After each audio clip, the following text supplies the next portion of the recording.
बिस्मिल्लाहिर्रहमानिर्रहीम अस्सलाम वालेकुम। Welcome to SWS learn all knowledge YouTube channel. आज की वीडियो में इंशाल्लाह हम स्प्रिंग 2022 और फिज़िकल केमिस्ट्री जिसका कोर्स कोड है कैम 313 इसका पूरा पास पेपर सोल्व करेंगे। तो ये पूरा पास पेपर हम सोल्व करेंगे, वन बाय वन एक एक क्वेश्चंस को देखेंगे। तो वीडियो स्टार्ट करने से पहले जो मेरे चैनल पे नए हैं वो मेरे चैनल को सब्सक्राइब कर ले ताकि हर आने वाली वीडियो का नोटिफिकेशन आपको मिल सके। जो लोग मेरे चैनल को देखते हैं लेकिन उन्होंने सब्सक्राइब नहीं किया तो उनसे रिक्वेस्ट है कि वो मेरे चैनल को सब्सक्राइब कर लें, क्योंकि 47% पीपल्स ऐसे हैं जो मेरे चैनल को देखते हैं लेकिन उन्होंने सब्सक्राइब नहीं किया हुआ। Let's start our video. सबसे पहला क्वेश्चन है, third law of thermodynamics, the value of entropy decrease in temperature for pure and perfect crystalline solid. According to third law entropy की वैल्यू डिक्रीज होती है टेम्परेचर डिक्रीज होने से। Mathematical हमें equation भी यही कहती है। As the system approaches to zero, all the processes and entropy of the system approaches to zero. Temperature zero होने का मतलब एब्सोल्यूट टेम्परेचर। देन है second question, ionic reaction. Ionic reaction involve the transfer of electron resulting in the formation of positively charge cation and negatively charge anion. The oppositely charge anion then attract each other forming ionic bonds. These reaction often occur in solutions. Ionic reaction वो reaction होते हैं जिसमें ionic compounds बनते हैं। इसमें एक हमारे पास cation होता है और एक एनाइन होता है, दोनों का आपस में अट्रैक्शन होती है, दोनों का रिएक्शन होता है और आयोनिक बॉन्ड बन जाता है। इसी को हम आयोनिक रिएक्शन कहते हैं। ये रिएक्शन ज़्यादातर सोल्यूशन में होते हैं। इसकी एग्जांपल हमारे पास precipitate reaction when mixing solution of silver nitrate and sodium chloride. Silver chloride precipitate out as a solid due to attraction between Ag positive and Cl negative ions. साथ मैंने reaction भी लिखा, आपने ये रिएक्शन भी कर लेना। एसिड बेस रिएक्शन भी इसी की एग्जांपल है। When an acid react with a base the positive ions from acid and OH negative ions from base combine to form a water and a neutral molecule. नीचे reaction भी HCl plus NaOH मिलकर हमारे पास NaCl बना रहे जो कि neutral है, plus H2 water भी साथ बना रहे। देन है open system. What is open system question है, if the exchange of both matter energy take place with the surrounding then it is called. Surrounding के साथ मैटर भी एक्सचेंज हो रहा है, एनर्जी भी एक्सचेंज हो रही है, दोनों चीज़ें एक्सचेंज हो रही है तो वो हमारे पास ओपन सिस्टम होगा। एग्जाम्पल हमारे पास हॉट लिक्विड है, हमने उसको ओपन वेसल में कूल डाउन करना है विद पैसेज ऑफ टाइम। लेकिन क्लोज्ड सिस्टम की बात करें, ऐसा सिस्टम जिसमें हमारे पास मटीरियल एक्सचेंज नहीं हो रहा लेकिन सिर्फ एनर्जी एक्सचेंज हो रही है सराउंडिंग के साथ। ओपन में क्या था, एनर्जी भी एक्सचेंज हो रही है और मैटर भी एक्सचेंज हो रहा है। क्लोज्ड में क्या है कि सिर्फ एनर्जी एक्सचेंज हो रही है, मटेरियल जो है मैटर जो है वो एक्सचेंज नहीं हो रहा। एग्जाम्पल हमारे पास we have a hot liquid is closed in water container. हमने वाटर कंटेनर में हॉट वाटर लिया हुआ, अब क्या होगा, विद पैसेज ऑफ टाइम वो ठंडा होना शुरू हो जाएगा। क्या होगी, एनर्जी बाहर ट्रांसफर होना शुरू हो जाएगी। Isolated system, if there is no exchange of matter and energy with surrounding then it is called isolated system। अगर तो ना तो एक्सचेंज हो रही है एनर्जी ना ही मैटर एक्सचेंज हो रहा है सराउंडिंग के साथ तो इसको हम आइसोलेटेड सिस्टम कहते हैं। अगला जो आंसर है वो 2 in 1 है, यानी 2 क्वेश्चंस का एक ही जवाब है। केज इफेक्ट आ जाए, ये reaction is in solution phase are faster than gas phase. Cage effect का बात करें, the reaction in solution are very fast as compared to those in gas phase. Reaction जो है वो सोल्यूशन फेज में ज़्यादा फास्ट होते हैं than gas phase due to the solvent cage effect. According to the cage effect the molecules of different reactant are in cage of the molecules of solvent and collide with each other many times and they are converted into the product in very short interval of time. But in gas phase reaction the probability of collision of the molecules of reactant is less as compared to that in solution। Gas phase की बात करें तो gas phase में reactant molecule बहुत ज़्यादा उनमें distance होता है और उनका आपस में कोलिजन की प्रोबेबिलिटी जो होती है वो भी कम होती है। लेकिन सोल्यूशन फेज़ की बात करें तो वो सॉल्वेंट के साथ भी ज़्यादा अट्रैक्ट करते हैं, जिसकी वजह से क्या होता है कि मॉलिक्यूल्स का जो आपस में कोलिजन है उसकी प्रोबेबिलिटी ज़्यादा हो जाती है, जिसकी वजह से सोल्यूशन फेज़ में जो रिएक्शन होता है वो फास्टर होता है। Then average velocity, the sum of all the possible velocities of all the molecule divided by the total number of molecules of gas, it is denoted by C bar। सारी जो velocities हैं उनका सम divided by total number of molecules। इसको हम इस तरह represent करते हैं। अब हमने इसमें समीशन लगा दिए, सारे मॉलिक्यूल्स को ऐड करने के बजाय समीशन का साइन इंडिकेट कर दिया। अब समीशन को हम इंटर एक्सचेंज कर सकते हैं विद इंटीग्रेशन। इंटीग्रेशन लगाई तो सी डी एन सी आ जाएगा। फिर क्या होगा, एन भी अंदर ले जाएंगे। अब हम according to Maxwell law of distribution of velocities लिखेंगे, हमारे पास ये इक्वेशन आएगी। इस इक्वेशन में D N C, Maxwell law of distribution of velocity से D N C over N की वैल्यू वो हम अपनी इक्वेशन सी में पुट करेंगे, C D N C over N. Substituting values in equation 2, उसमें वैल्यू सब्स्टिट्यूट करने के बाद हमारी इक्वेशन कुछ ये बन जाएगी। अच्छा, इसमें क्या होगा कि जो कॉन्स्टेंट है उसको हम बाहर निकालेंगे, इंटीग्रेशन का साइन जिनके साथ सी है उनके साथ इंटीग्रेशन का साइन लगाएंगे। C2 और एक C शुरू पे, दोनों मिला के C3 हो जाएंगे। फिर क्या होगा, इंटीग्रेशन जितनी की इंटीग्रेशन हो रही है उस पूरी की वैल्यू अल्फ़ा 4 के इक्वल होगी। ठीक है, alpha 4 divided by 2 integration E की power minus C square over alpha square dot C का cube D C is equal to alpha की पावर 4 ओवर 2। देन ये C3 नहीं आना दोनों के साथ, मैंने कटिंग पहले ही करके बताया हुआ। इनको हम जो चीज़ करती हुई कैंसिल आउट कर देंगे और एंड हमारे पास C की वैल्यू आएगी 2 alpha over pi 1/2। Putting the value of alpha, alpha की वैल्यू पुट करेंगे C में तो हमारे पास कुछ इक्वेशन 3 बन जाएगी। इक्वेशन 3 को मल्टीप्लाई करेंगे with under root N, divide भी करेंगे और मल्टीप्लाई भी करेंगे। अब हमने खुद से n जो है वो मल्टीप्लाई भी किया और डिवाइड भी किया है, तो हमारे पास के एन जो होता है वो आर के इक्वल होता है। इसी तरह एम एन जो होता है हमारे पास लार्ज एम के बराबर होता है। तो ये हमारे पास इक्वेशन नंबर 4 बन जाएगी। सो इक्वेशन नंबर 4 जो है वो equation number 4 is expression for average velocity of gas molecules. Then आते हैं most probable velocity. The velocity possessed by most of the molecules of gas at given temperature can be derived by using the condition of maxima. Most probable velocity वो velocity होती है जो most of the molecules जो gas होते हैं वो poses करते हैं। इसको हम मैक्सिमा कंडीशन से ड्राइव करते हैं। हमें पता है Maxwell law of distribution of velocity की इक्वेशन 1 है। अब इसको हम डिफरेंशिएट करेंगे विद रिस्पेक्ट टू सी। अच्छा, अगर तो इसके के लिए डेफिनेशन पूछेगी तो आपको डेरिवेशन करने की ज़रूरत नहीं, सिर्फ आप डायरेक्ट जो है वो एंड इक्वेशन लिख सकते हैं। इंटीग्रेट करने के बाद हमारे पास इक्वेशन 2 बनती है। इक्वेशन 2 में अगर हम मैक्सिमा अप्लाई करें तो 1 over N D N C over D C की जो डेरिवेशन है वो अप्रोच करेगा 0 को, यानी वो इक्वल होगा 0 को। तो उसकी जगह हम 0 पुट करेंगे। 3 पॉसिबिलिटी आएंगी, थर्ड पॉसिबिलिटी लगाएंगे। थर्ड पॉसिबिलिटी के मुताबिक 1 minus M C square over 2 R T is equal to 0। इससे हम सी की वैल्यू ले लेंगे, अंडर रूट 2 निकालेंगे तो 1.414 आ जाएगा और हमारे पास मोस्ट प्रोबेबल वेलोसिटी की वैल्यू आ जाएगी। रिजल्ट इससे हमें क्या पता चल रहा है कि हमारी जो वेलोसिटी है वो डायरेक्टली प्रोपोर्शनल टेम्परेचर के और इन्वर्सली प्रोपोर्शनल मोलर मास के।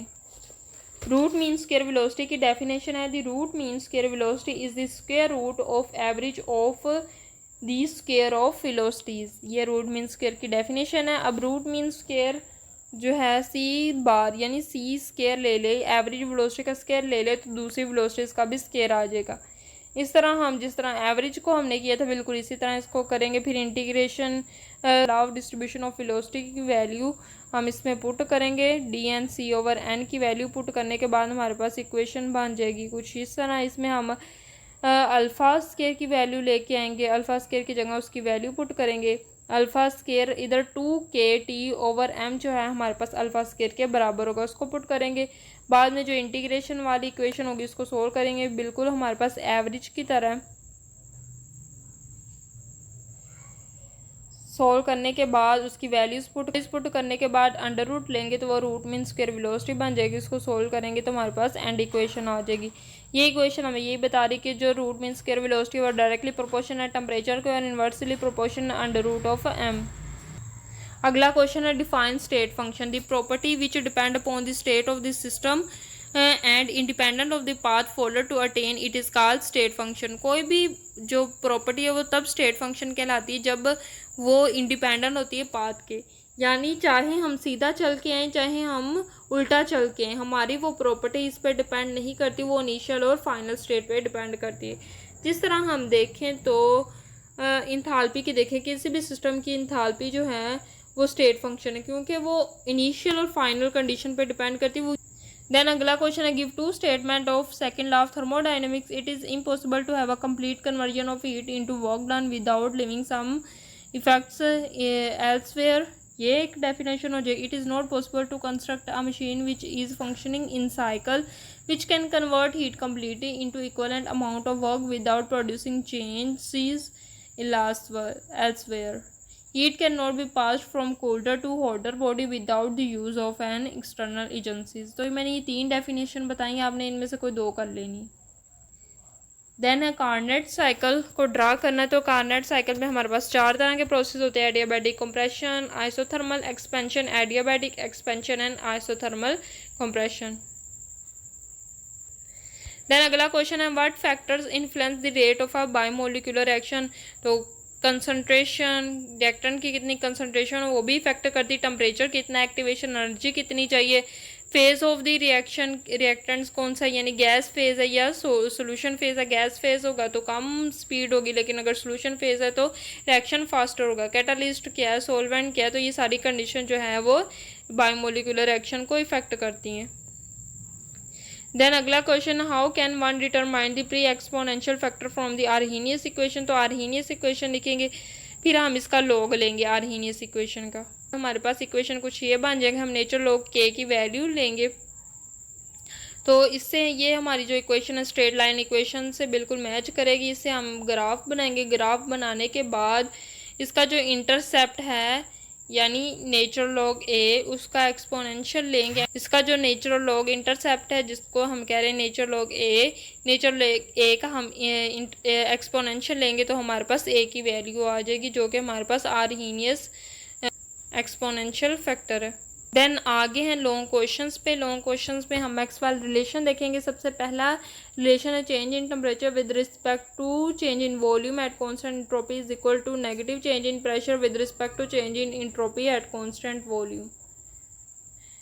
तो इसमें हम सबसे पहले फर्स्ट लॉ ऑफ थर्मोडायनेमिक्स लिखेंगे। इसमें क्यू की वैल्यू भी पुट करेंगे, डब्ल्यू की भी वैल्यू पुट करेंगे। तो हमारे पास इक्वेशन 1 जो है वो D E is equal to T D S minus P D V ये बन जाएगी। इसमें हम ई हमारे पास इंटरनल एनर्जी, एस हमारे पास इंट्रोपी है और वी हमारे पास वॉल्यूम है। टेम्परेचर का तो आपको पता ही है। देन इक्वेशन 2 को हम इस तरह भी लिख सकते हैं। इस तरह लिखने के बाद हम इसको कंपेयर करेंगे, इसके कोफिशिएंट को ऑन बोथ साइड को कंपेयर करेंगे। डेल एस वाला डेल एस वाले के बराबर होगा, डेल वी वाला डेल वी वाले के बराबर होगा। तो हमारी इक्वेशन 3 और 4 बन जाएगी। इक्वेशन 3 और 4 से हमारे पास नई इक्वेशन बनेगी, उसमें हम वैल्यूज़ पुट करेंगे। टी की वैल्यूज़ की जगह टी पुट करेंगे और पी की वैल्यूज़ की जगह पी को पुट करेंगे। तो हमारे पास जो एंड इक्वेशन बनेगी वो हमारे पास मैक्सवेल फर्स्ट थर्मोडायनेमिक रिलेशन है। Then Maxwell second thermodynamic relation, इसकी ये कुछ value, change in temperature with respect to change in pressure at constant entropy is equal to change in volume with respect to change in entropy at constant pressure. इसकी भी derivation लेंगे। उसमें हमारे पास सबसे पहले फर्स्ट ऑफ थर्मोडायनेमिक्स था, इसमें हमने इंट्रोपी ऑफ सिस्टम वाला फॉर्मूला लेना, उसको लेना। उसमें हम अंदर हम लॉ ऑफ थर्मोडायनेमिक्स को भी अप्लाई करेंगे। अप्लाई करने के बाद जो चीज़ कैंसिल आउट होती होगी कैंसिल आउट कर देंगे तो हमारे पास इक्वेशन 3 बन जाएगी। इक्वेशन 3 से हमारे पास इक्वेशन 4 बनेगी। देन इक्वेशन 4 से इक्वेशन 5 और इक्वेशन 6 बनेगी। इक्वेशन 6 और 5 से हमारे पास टी और वी की वैल्यू आएंगी। उनकी वैल्यूज़ की जगह उनको पुट करेंगे, टी की वैल्यूज़ की जगह टी लगाएंगे, वी की वैल्यूज़ की जगह वी लगाएंगे। तो हमारे पास इक्वेशन 7 बन जाएगी। इक्वेशन 7 हमारे पास मैक्सवेल सेकेंड थर्मोडायनेमिक सोल्यूशन है। इसी तरह हमारे पास थर्ड थर्मोडायनेमिक सोल्यूशन है। इसमें हम हेल्महोल्ट्ज़ फ्री एनर्जी की इक्वेशन यूज़ करेंगे। सिर्फ आपने पहले को याद करना, किस तरह सोल्व करना, अगले बिल्कुल इसी तरह है। पहला रिलेशन की जो डेरिवेशन है वो आपने अच्छे से याद कर लेनी, उस डेरिवेशन को अच्छे से आपने जहन में बैठा लेना, वही आपकी डेरिवेशन जो है अगले 4 रिलेशन में काम आएगी।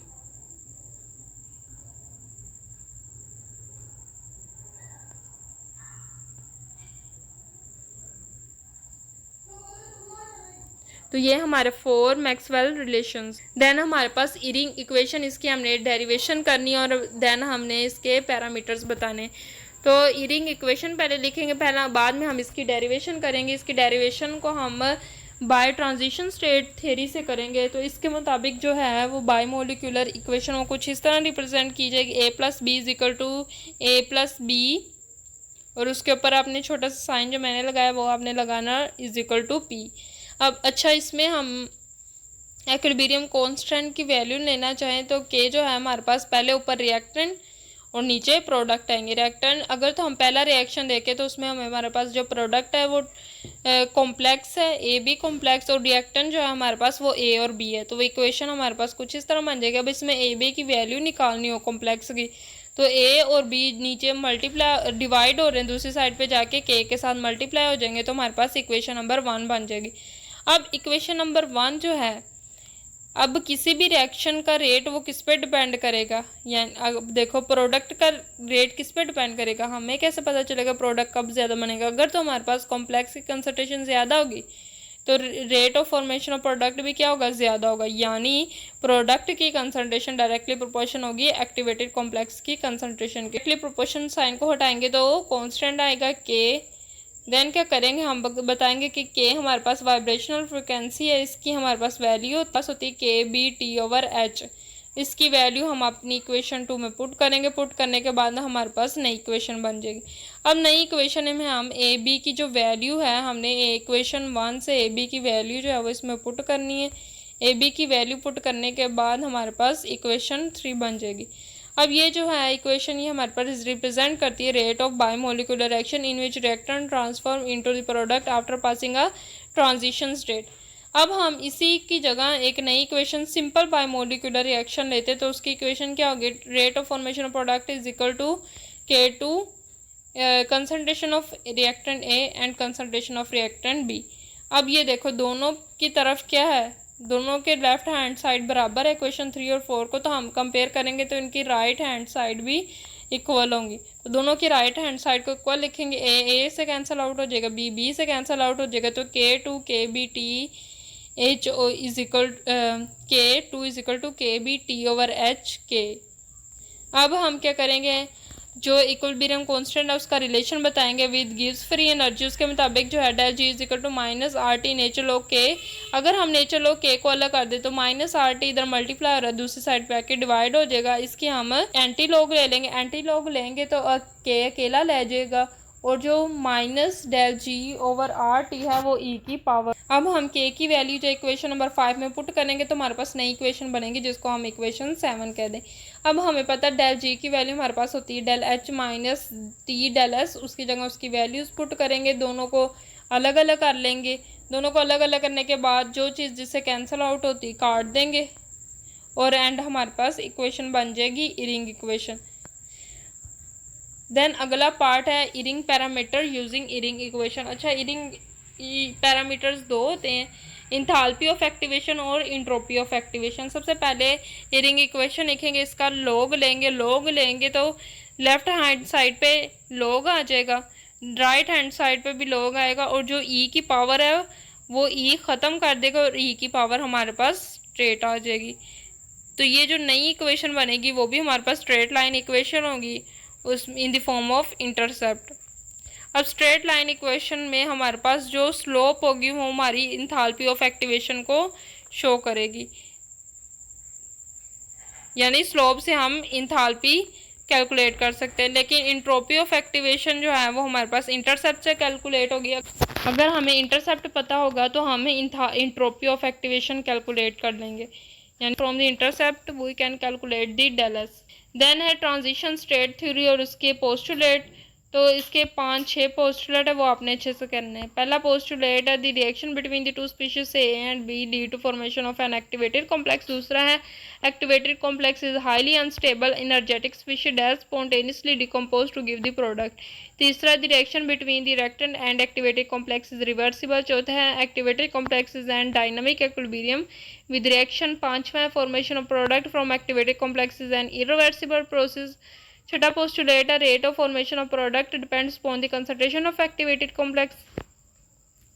सातवां पोस्टुलेट है the concentration of activated complex is not a measurable quantity. और आठवां पोस्टुलेट है the rate of reaction is a function of vibrational frequency of activated complex. ये 8 पोस्टुलेट है, इनको आपने अच्छे से याद करना है। देन है Maxwell law of distribution of velocity.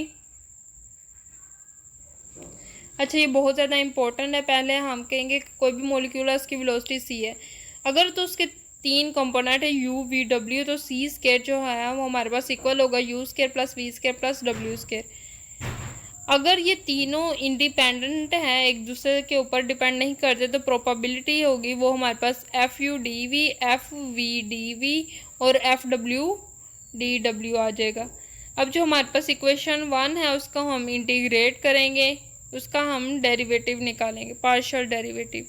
0 is equal to mu U del U plus V del V plus W del W. अब हम इसको मल्टीप्लाई करेंगे आर्बिट्रेरी फैक्टर x से, तो हमारे पास इक्वेशन 3 बन गई। अब हम क्या करेंगे, खुद से हम कहेंगे कि if the variation in the product is 0 then function of u, function of v and function of w, इन सब का partial derivative is equal to 0 होगा। तो हमारे पास इसको हम डिफ्रेंशिएट करेंगे तो हमारे पास कुछ इक्वेशन बनेगी, उसको हम डिवाइड करेंगे F U, F V and F W से, तो हमारे पास इक्वेशन 5 बन जाएगी। अब इक्वेशन 5 और इक्वेशन 3 को ऐड करेंगे तो हमारे पास नई इक्वेशन बनेगी।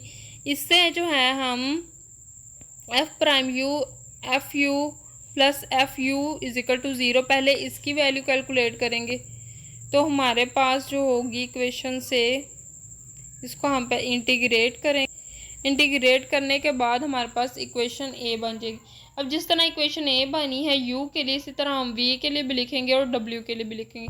तीनों को लिखने के बाद अपनी इक्वेशन 2 में तीनों की वैल्यूज पुट करेंगे। एफ यू की जगह एफ यू की वैल्यू, एफ वी की जगह एफ वी की वैल्यू, एफ डब्ल्यू की जगह एफ डब्ल्यू की वैल्यू पुट करेंगे। पुट करने के बाद अब हम बताएंगे equation can not be use directly. हम इक्वेशन को डायरेक्टली यूज़ नहीं कर सकते, हमें अल्फ़ा की वैल्यू भी पता होनी चाहिए, ए की वैल्यू भी पता होनी चाहिए। ए की वैल्यू पता करने के लिए हम F U D U is equal to 1 की इंटीग्रेशन करेंगे। इंटीग्रेशन करने से हमारे पास ए की वैल्यू आ जाएगी, ए क्यूब की भी वैल्यू आ जाएगी, वो हम अपनी इक्वेशन 8 में पुट कर देंगे। अब हमें पता है U square plus V square plus W square किसके बराबर है, सी स्केयर, तो उसकी जगह सी स्केयर लगा देंगे। उसकी जगह सी स्केयर लगाने के बाद अब हमारे पास जो इक्वेशन है वो कार्टेशियन कोऑर्डिनेट्स में, हम इसको पोलर कोऑर्डिनेट्स में कन्वर्ट करेंगे। पोलर कोऑर्डिनेट्स की जगह कार्टेशियन कोऑर्डिनेट्स लिखेंगे। अब जो है हम इसकी इंटीग्रेशन करेंगे। इंटीग्रेशन करेंगे तो हमारे पास साइन थीटा डी थीटा की इंटीग्रेशन होगी 0 से, लोअर लिमिट होगी 0, अपर लिमिट होगी पाई, और डी थीटा की अगर हम इंटीग्रेशन करेंगे तो लोअर लिमिट होगी 0 और अपर लिमिट होगी 2 पाई। तो हमारे पास इंटीग्रेशन करने के बाद हमारे पास इक्वेशन 11 बनेगी। अब हमारे पास अल्फ़ा की वैल्यू ही है। अब हमने अल्फ़ा की वैल्यू निकालने के लिए हम मीन स्क्वायर वेलोसिटी को लेंगे। मीन स्क्वायर वेलोसिटी को कैलकुलेट करते हुए हम अपनी इक्वेशन बी पे जाएंगे। इक्वेशन बी से हमारे पास अल्फ़ा स्क्वायर की वैल्यू आ जाएगी। अल्फ़ा स्क्वायर में अब हमारे पास जो है सी स्क्वायर बार, उसकी वैल्यू लेने के लिए हम general gas from gas equation लेंगे। P V is equal to 1/3 M N C square bar, तो वो इक्वेशन लेंगे, इससे हम सी स्क्वायर बार की वैल्यू लेंगे। इसमें पी वी है, पी वी की जगह हम आर टी पुट करेंगे तो हमारे पास सी स्क्वायर बार की कोई और वैल्यू आ जाएगी 3kT/m आ जाएगी। अब इसकी जो वैल्यू है सी स्क्वायर की वो हम अपनी इक्वेशन जो बी है उसमें पुट कर देंगे। इक्वेशन बी में पुट करने के बाद हमारे पास नई इक्वेशन बनेगी, उससे हमारे पास अल्फ़ा की वैल्यू आ जाएगी। अब ये जो हमारी अल्फ़ा की वैल्यू है और इसकी और अल्फ़ा स्क्वायर की वैल्यू है हम इक्वेशन 11 में पुट करें। इक्वेशन 11 में पुट करेंगे, बाद में हम इसको मल्टीप्लाई डिवाइड करेंगे पाई से, तो हमारे पास इक्वेशन 12 बन जाएगी। इक्वेशन 12 से बाद में हम एन से मल्टीप्लाई भी करेंगे और डिवाइड भी करेंगे तो हमारे पास इक्वेशन 30 बन जाएगी। आपने याद रखना है के और एन हमारे पास आर के बराबर होते हैं, एन और स्मॉल एम हमारे पास लार्ज एम के बराबर होता है। ये जो इक्वेशन है, इक्वेशन नंबर 13 और इक्वेशन 12 दोनों ही हमारे पास Maxwell law of distribution of velocity की इक्वेशन है। सो ये थी आज की वीडियो। मुझे उम्मीद है कि आपको वीडियो पसंद आई होगी। वीडियो पसंद आई कि वीडियो को लाइक करें और मज़ीद इसी तरह की वीडियोस के लिए मेरे चैनल को सब्सक्राइब करें। दुआ में ज़रूर याद रखिएगा। अल्लाह हाफिज़।